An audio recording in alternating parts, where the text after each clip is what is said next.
One night, the silence shattered with a scream that froze every soul awake.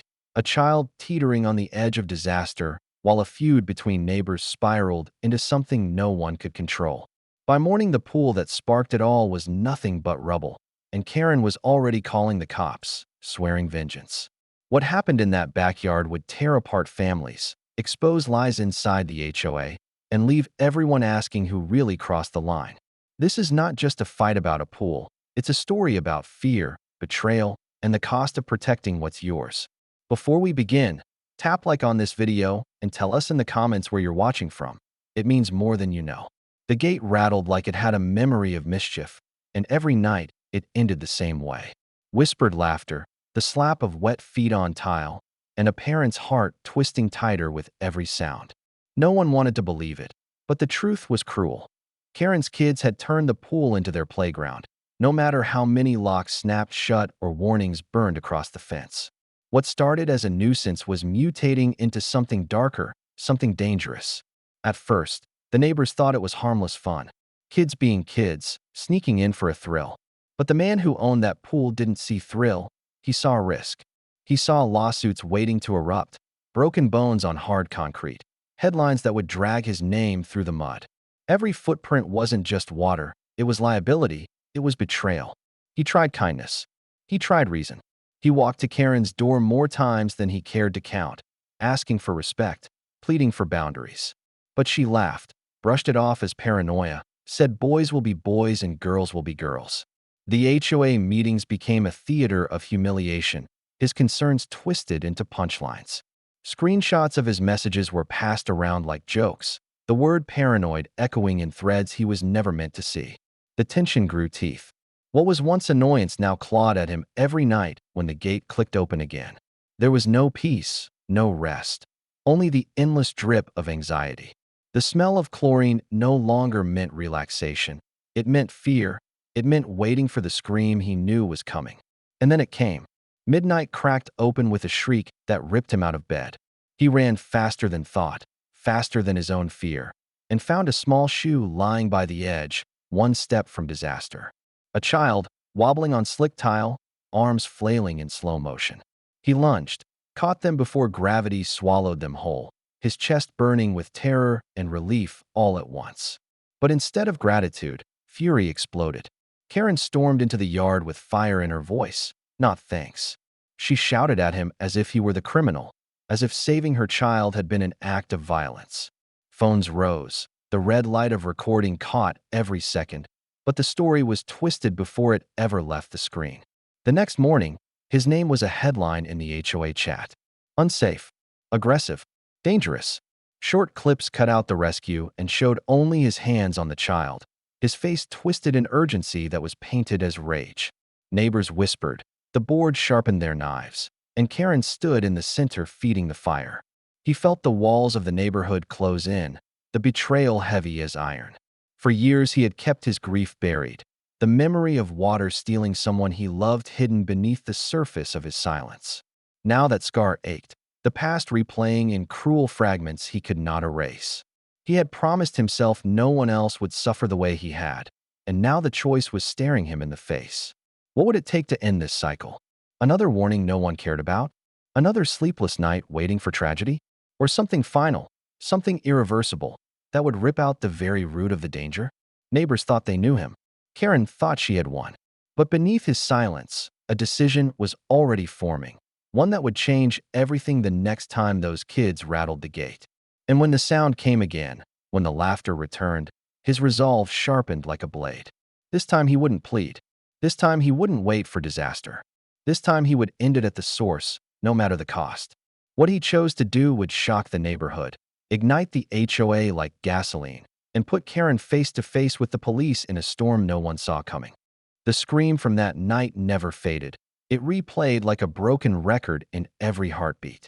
He had saved a child, but the neighborhood didn't see a savior. They saw a villain painted by Karen's words, a monster cut together in shaky phone footage. The rescue vanished, replaced by clips of his hands gripping, his face twisted in fear, spun into aggression by the ones who wanted him broken. Karen doubled down. She didn't just accuse, she performed. She screamed that he endangered her kids, that his pool was a death trap, that he was unstable and unfit to live among decent people. The HOA ate it up, desperate for a target, desperate for gossip. The truth wasn't entertaining enough, so they sharpened lies into weapons. He walked the neighborhood and felt the weight of stares. Whispers grew into full sentences. Neighbors who once waved now turned their backs. The betrayal carved deeper than any wound. All he had ever wanted was peace, safety, respect. What he received was exile inside his own yard. Still, he held on. He thought if he explained enough, if he showed the truth, maybe someone would listen. He stacked evidence like bricks, timestamps, security logs, everything that proved the kids were trespassing, everything that showed he had begged for this to stop. But no one wanted the evidence. They wanted the story, the drama, the villain.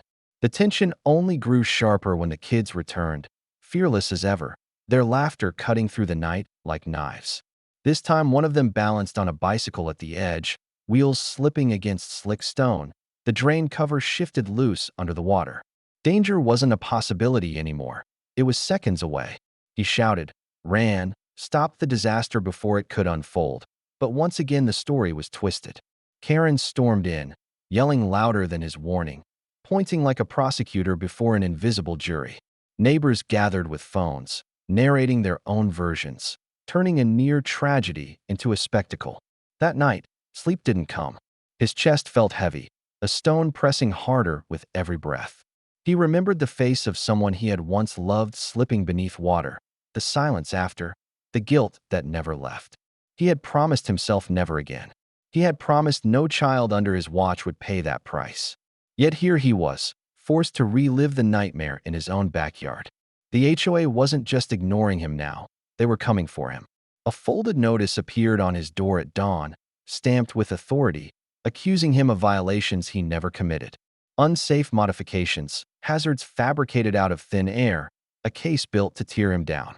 He unfolded the paper with trembling hands, every line reading like a verdict, every word dripping with malice. Karen had taken the fight beyond trespassing. She had turned it into war. A war fought with signatures, fake reports, and whispers disguised as truth. He wasn't just a neighbor anymore. He was the enemy, and she was rallying an army. But he wasn't afraid of her noise. He wasn't afraid of the HOA. He was afraid of silence. The silence that comes after a splash, after a scream, after life is swallowed by water. That silence had haunted him once, and he would rather burn every bridge in the neighborhood than hear it again. So he made a choice. No more warnings, no more pleading, no more waiting for disaster. He picked up his phone at sunrise and called the city. His voice was steady, his resolve unshaken, as he filed for demolition permits. The pool wasn't a luxury anymore. It was a weapon turned against him, and he would disarm it with his own hands. Engines would roar, concrete would crack, and the water would vanish forever. Karen thought she had trapped him in her story, but he was about to rewrite it in stone and dust. The neighborhood would learn the hard way what happens when you turn safety into a game. The only question was simple. When the pool was gone, when the danger was erased, would Karen finally back down, or would she set the cops on him and make this fight explode into something even darker? The notice on his door was supposed to break him, but instead it lit a fire that spread through every vein. He had played by the rules, begged for compromise, offered solutions no one wanted, and all he got in return was betrayal dressed in paperwork. They thought a piece of paper could scare him. They thought lies stamped with ink could chain him. They were wrong. He didn't crumble. He documented every message, every timestamp, every smirk on Karen's face when she mocked his warnings. He gathered them like ammunition. The truth stacked up in his hands, heavier than any weapon. He wasn't paranoid. He was prepared. And he swore the next time they called him unstable, he would bury them in the very evidence they laughed at. He even tried one last time to reason. He asked for mediation, a locked schedule, a compromise that kept the kids safe without stripping away peace.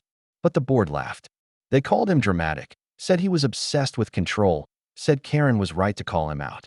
His offer was spat back in his face, not with words of reason, but with laughter designed to humiliate.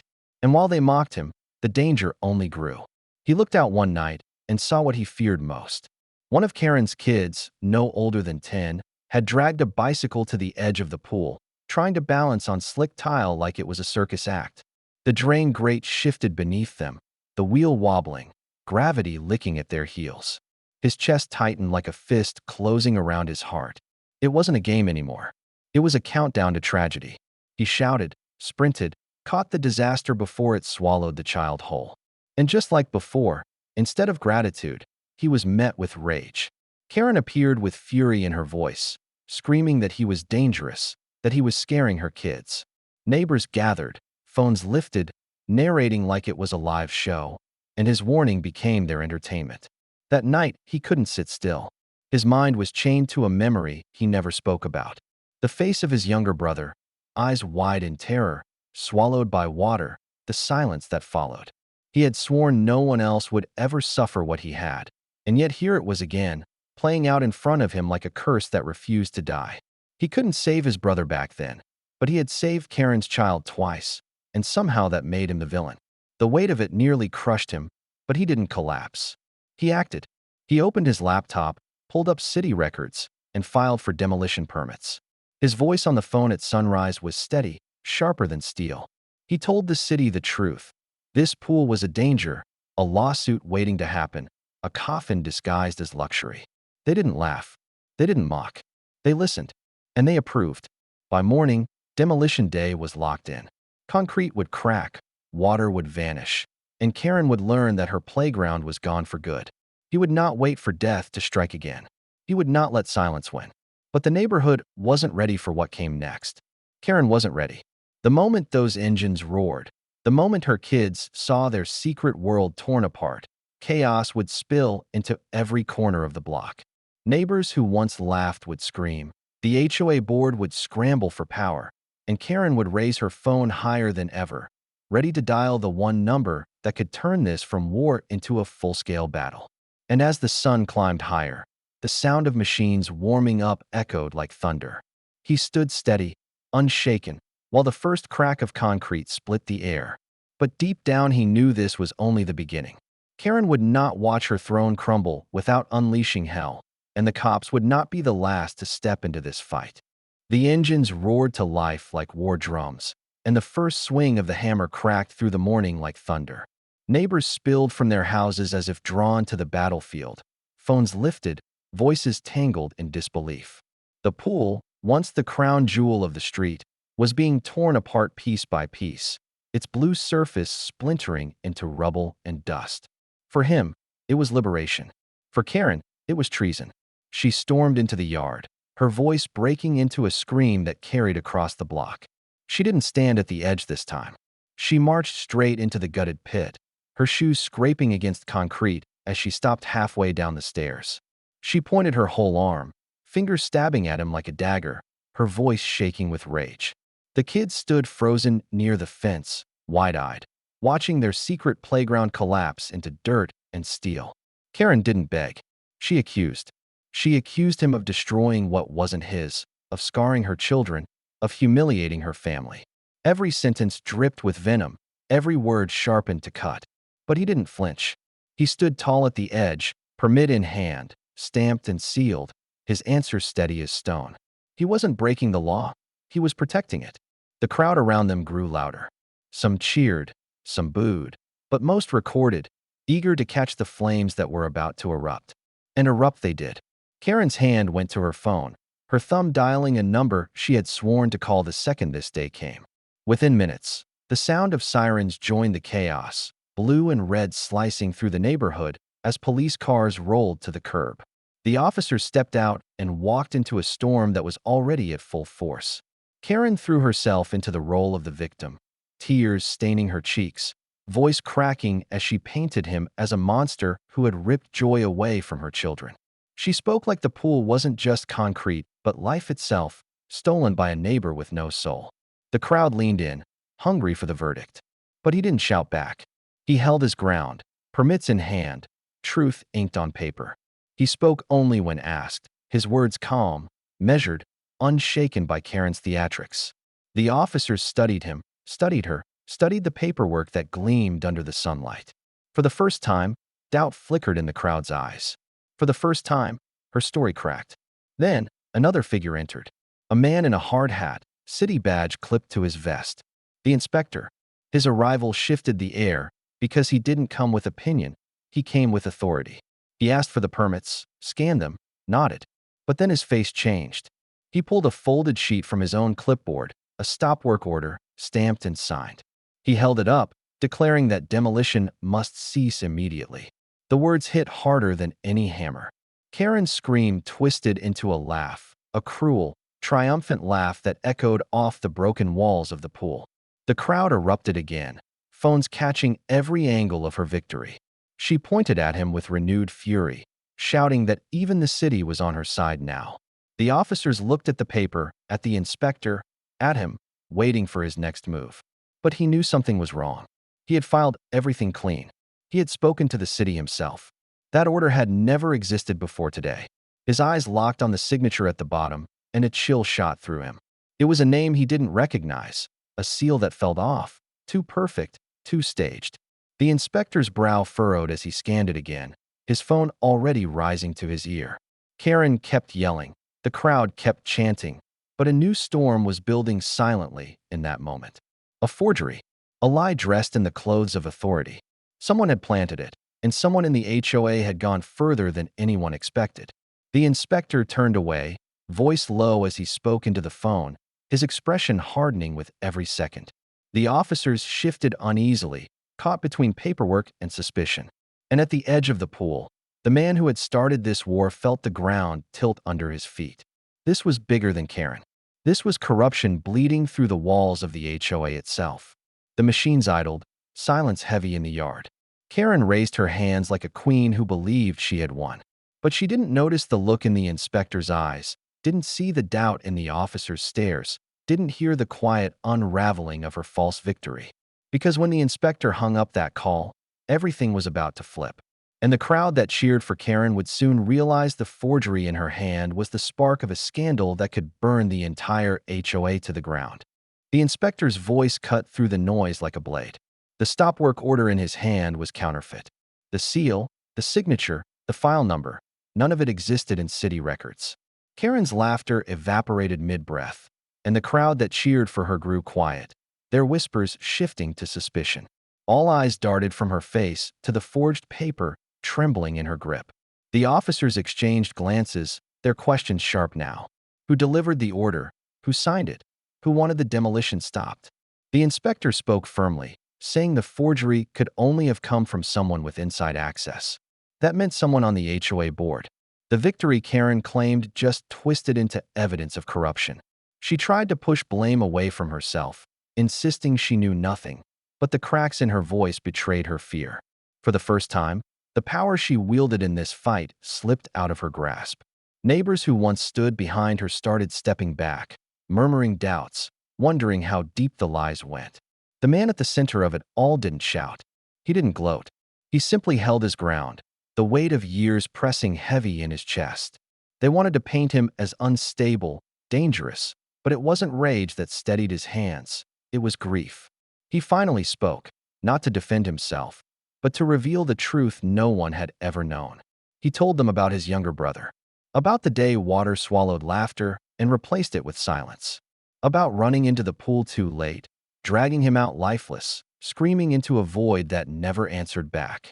That was the day he swore he would never allow water to steal another child, the day he carried guilt that carved into every breath of his life. The words hung heavy, slicing through every lie Karen had spread. The kids who stood at the fence dropped their eyes, realizing the man they mocked was carrying scars older than they were. Even Karen froze, her rage flickering into something unspoken, something closer to fear or shame. He didn't ask for sympathy. He didn't need their pity. He wanted them to understand that the pool was not a playground, not a luxury, not a joke. It was a grave waiting for another name, and he would rather be hated than let it claim another life. The inspector's call ended, and the truth was revealed. The signature on the fake order traced directly to a board member, a friend of Karen's, someone desperate to keep control of the HOA. The forgery wasn't just a mistake, it was a crime, one that carried consequences far beyond a neighborhood squabble. The officers stiffened, the crowd buzzed, and the board's empire of whispers cracked wide open. Karen's voice trembled as she tried to shift the spotlight away from herself, claiming she had been misled, that she never knew what her friend had done. But the damage was done. The HOA that once shielded her was now bleeding credibility, and the neighbors began turning, demanding answers, demanding accountability. The man said nothing more. He didn't need to. His silence carried more weight than their shouting ever could. The truth was no longer in his hands alone. It was in the hands of the inspector, the officers, and the neighbors who finally saw through the lies. But this fight wasn't over. The forged order was just the first domino. If someone on the board was willing to commit a crime, what else were they hiding? How far would they go to protect their power, their image, their pride? The inspector folded the false paper, his expression hard. He told the officers this wasn't just about a pool anymore. It was about fraud, about abuse of authority, about corruption rooted deeper than anyone thought. And as Karen's children pulled at her sleeve, begging her to stop, she stood silent, her pride clashing with the reality unraveling around her. The neighborhood that once roared her name now looked at her with suspicion. The air felt electric, charged with more than anger, more than grief. Something bigger was coming. The demolition was just the spark, but now the flames had spread. The question wasn't whether the HOA could silence him anymore. The question was whether they could survive the storm that was about to tear their secrets wide open. The inspector's words had barely settled when the crowd erupted again, this time in shock instead of laughter. The forged order was traced to the HOA vice president, the very man who had stood at every meeting with folded arms, pretending to be the voice of reason. His name spread like wildfire through the whispers, neighbors gasping as if betrayal itself had been unmasked in broad daylight. The vice president stepped forward, his face red with fury, shouting that he had done nothing wrong, that this was all some misunderstanding. But the inspector didn't flinch. He held the counterfeit order high, every lie exposed in ink, and read the name that could not be denied.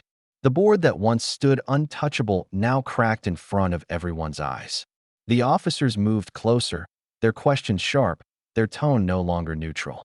The vice president's excuses spilled out fast, words tumbling over each other, but each one only dug his hole deeper.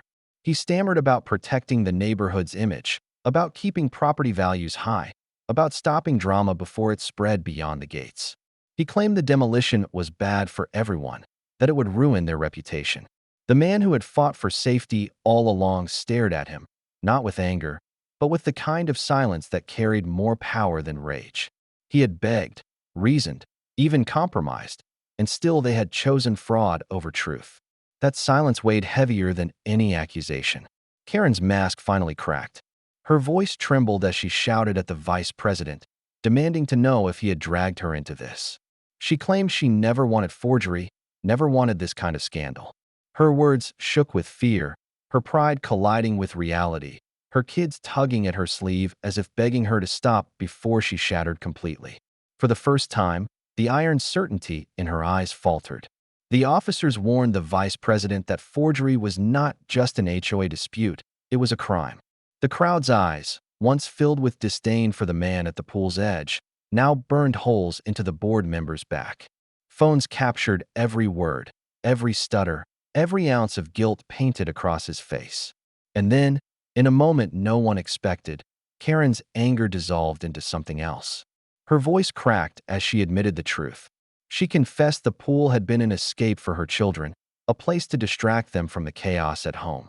She admitted she had been drowning herself, working 2 jobs, fighting through divorce, trying to raise her kids while pretending everything was fine. She had let pride take over where reason should have stood. The confession hit harder than any scream. For the first time, the neighborhood saw not a queen ruling from her lawn, but a mother breaking under the weight of her own battles. Her children's secret adventures into the pool weren't rebellion. They were desperate attempts to feel normal. The man's jaw clenched, not in rage, but in painful recognition. He didn't excuse her. He didn't forgive her lies or her venom. But he offered something no one expected, an alternative. He said the pool could be rebuilt into something new, something safe. A raised garden, a play court, a space with rules that worked for everyone. He offered to fund it himself, but only if the trespassing stopped and the board publicly admitted their failure. His voice was steady, his resolve unshaken, his demand clear. The crowd held its breath. The officers watched, waiting for Karen's answer. Her children tugged at her sleeve, whispering to her to agree. The weight of the moment pressed down like a stone, every second stretching into eternity. She knew if she refused, she would lose everything: the trust of her neighbors, the safety of her kids, maybe even her place in the community. But before she could answer, the vice president snapped. His pride could not survive the humiliation. He shouted that this wasn't over, that they couldn't destroy him, that the neighborhood would regret siding with a man like this. His voice rose, wild and sharp, as he stormed through the crowd. Phones followed him, recording every step of his downfall. The officers closed in, reminding him that his crimes wouldn't vanish in the noise. His threats only sealed his fate. And as he shoved through the people who once supported him, it became clear his empire had collapsed in a single afternoon. But the story didn't end there. The vice president's rage was just the spark of the next fire. And when Karen finally lifted her head, her choice would decide whether the flames burned brighter or whether they could be extinguished before the neighborhood turned into ashes. The silence after the vice president's meltdown was heavier than any scream. Neighbors stood stunned, some whispering, some shaking their heads, while Karen remained rooted in place, torn between pride and the wreckage of her own choices. Her children clung to her, their small voices begging her to let go of the fight. And for the first time since this war began, she lowered her arm, her voice softer, trembling with a single word: enough. That word changed everything. The officers eased, the inspector nodded, and the crowd that had grown addicted to chaos began to quiet. She agreed to sign the apology, to stand before the community and admit what the board had done, admit what she had done. The woman who once ruled the neighborhood with fear stood humbled, her voice breaking as she promised to stop the trespassing. It wasn't victory, it wasn't defeat, it was something in between, a fragile chance at redemption. The children, once defiant, returned the next morning with gloves too big for their hands. They carried buckets and tools, not for mischief, but for rebuilding. Neighbors who had mocked before now brought soil, bricks, and wood. Even the officer who had once been called to settle the chaos showed up off duty, carrying bags of dirt for the first raised bed. The inspector who had exposed the forgery arrived with a lock and chain, not as a weapon but as protection, a symbol that safety could coexist with trust. The pit that once threatened lives slowly transformed. The sound of hammers no longer meant destruction, it meant creation. Laughter filled the air, not the mocking kind, but the kind that heals. The kids who once snuck in under the cover of night now played openly under rules that everyone honored. The man who had been painted a villain stood in the center of it all, not as a conqueror, but as someone who had refused to bend when it mattered most. Yet he carried something the others didn't see. When the work was done and the sun dipped low, he placed a small whistle on a hook near the gate. It was not decoration, it was a promise. A promise to the memory of his brother, a promise that the silence water once stole would never return here. The whistle would remain, a warning, a memorial, and a quiet vow that no line would ever be crossed again. As neighbors admired the new space, some thanked him, some offered handshakes, and others simply looked away, unwilling to admit they had been wrong. But it didn't matter. He hadn't done this for applause.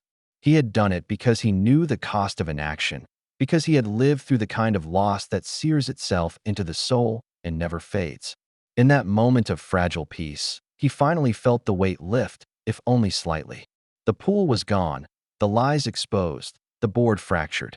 The war had ended, not with cheers, but with something stronger: truth, accountability, and a future built on scars instead of denial. But stories like this never truly end. That night, when the neighborhood quieted again, an envelope slid under his door. Not a threat, not a notice of violation, but a request. The new HOA board, stripped of its corrupt leaders, wanted his help rewriting the rules. They wanted him to sit at the table, to draft bylaws that put safety before pride, honesty before power. He picked up the envelope and felt the faintest smile pull at his lips. For the first time in years, the weight in his chest didn't feel like a curse, it felt like purpose. He hung the whistle on its hook, looked back at the letter, and knew this wasn't the end of the fight. It was the beginning of something bigger. And as the night carried that thought across the quiet street, the neighbors who had doubted him before would one day realize the truth. He hadn't just removed a pool, he had saved a community from drowning in its own pride. The only question left lingering in the shadows was simple. Now that they had torn down the old rules, could they truly learn to build something better together?